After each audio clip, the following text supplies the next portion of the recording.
another person, and we are going to hear a story now. It's not a story, it's a real life story.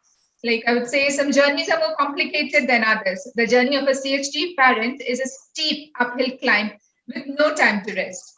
I'd like to call upon Mr. Amod K. Kushwaha, who is a member of our CHDPM family, to hear about his journey as a CHD parent. Amod sir, please. Thank you, ma'am. First of all, I extend my hearty regards to the dignitaries of the medical field present here, Dr. Rajsekhar sir, Dr.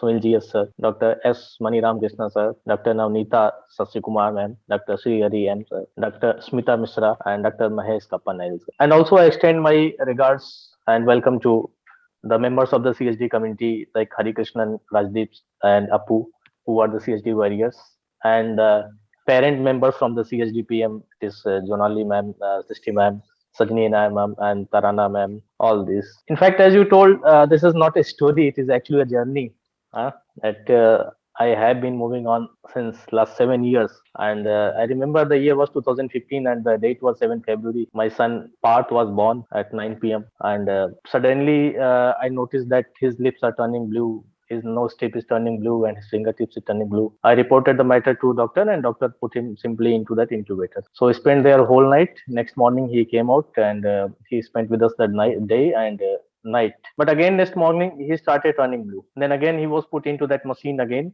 and this time for 3 days with the regular medications and cannula, all that medical systems applied there. And within next 3 days his cyanosis, that is the blueness, subsequently that reduced, and he was discharged after 2 days. While discharging, the pediatrician that used to come there to visit my son, he said, you must go for echo test for your son. And I was surprised. Actually, I heard this term for the first time. But that time when I took my son to home, and there was a swine flu infection on the surge, so we decided only after 1 month to take my son for that medical checkup to a pediatrician, and we went to Agra, and we met one doctor there. Doctor sent us to another doctor for echo. So the doctor who performed the echo, he called me in his chamber and he asked me, did you have his fetal echo done? I said, no, I didn't. He said, you should have done the fetal echo. And then he explained everything, that my son is having CHD, and he also told that there are very, very less chances of survival also. It was like a bolt from sky, and I could not understand what to do at this moment. So simply I went back to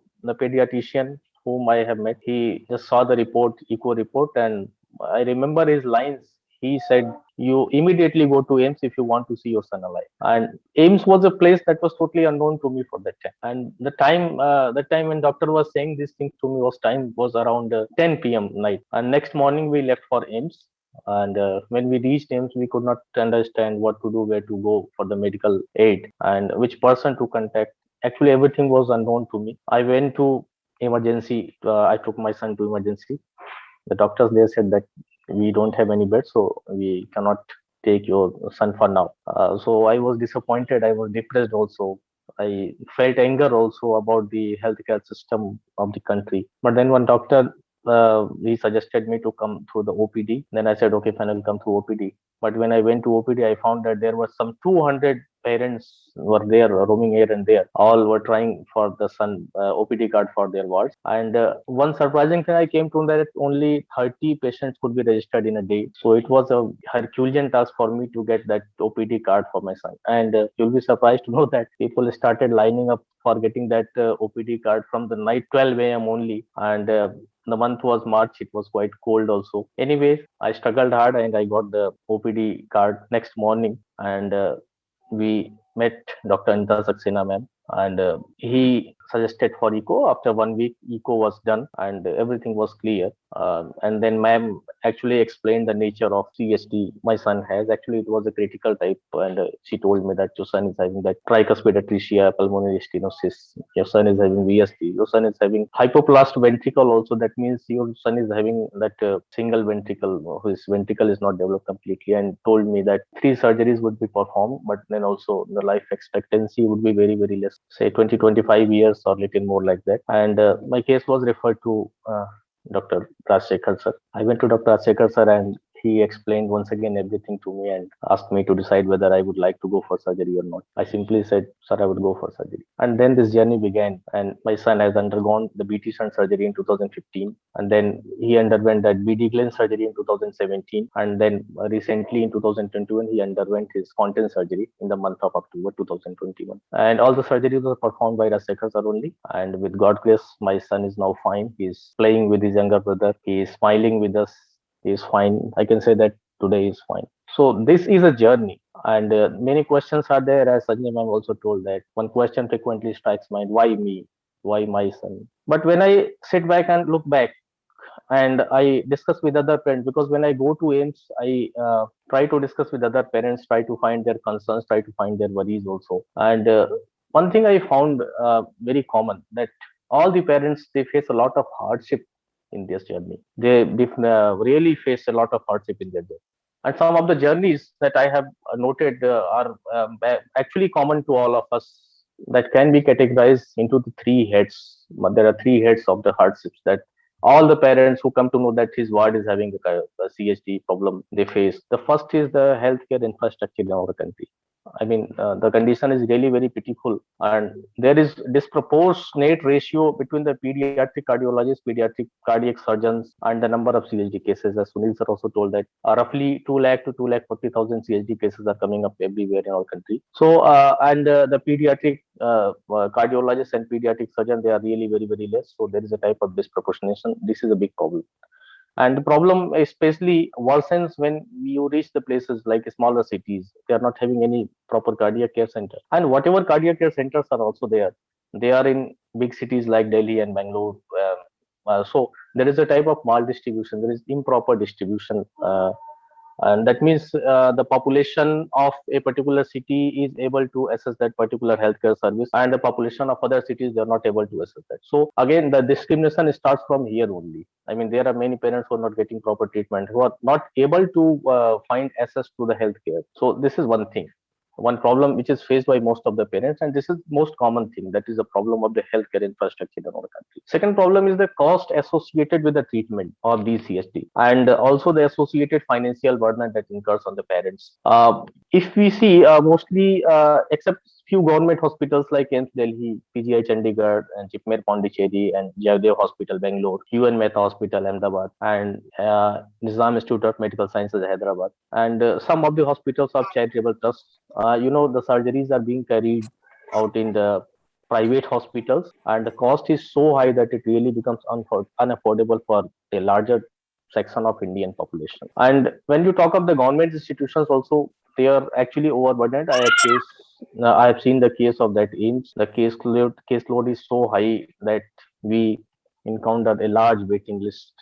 Various reasons can be there. Mainly, there is lack of adequate staff, there is lack of resources, there is lack of supply, and this increases the waiting period for the surgery. I mean, many parents are waiting for the surgery, so this worsens the situation, and this actually pushes the parents into the depression, into the state of deep depression. And I have seen many cases where the parents belonging to poor socioeconomic conditions, they have lost their jobs also for getting just their wards to get operated at a place which is far away from their native places, so they have to move to distant places. This is another problem. And the third problem that parents share with me is that stigmatization of that CSD. As Sunil sir also shared, that there is not a good perception about the CSD in our society. A person who is having a who is having a CSD is not regarded good for anything in society. The perception is like that, and in that also there is gender bias, because if if a male child is getting a CSD, he is getting proper attention. But if a female child is getting CSD, it is quite possible that the female child is not getting that proper type of attention. She is not getting proper medical care also. And even if she is getting treated in time, there are problems associated with her marriage and all like that. So these are the social problems that the parents are facing, and parents have shared. Along with that, the parents shared certain concerns also. which frequently worries them day and night. These concerns may be of general nature, like the general care and medical care of their CHDs. We know that for our wards, for our sons and daughters, we are frequently seeing the conditions of low saturation and associated respiratory problems. And along with that, we encounter the associated physical and mental health problems of the CHD cases and other associated problems. For example, if you talk of my son, along with the CHD, he is having some hearing problem also that is also getting treated from IMS only. And the most important thing that bothers and that worries the parents is the life expectancy of these CSTs. Every day and night we are thinking what would happen tomorrow, what will happen tomorrow. So this thing really worries we as the parents. Another thing is the financial and social security of these CSD kids, CSD warriors, because the companies are not giving any type of insurance, and the doors for the jobs in the public sector undertakings and that private sector are already closed. These kids are suffering a lot of losses in their studies also,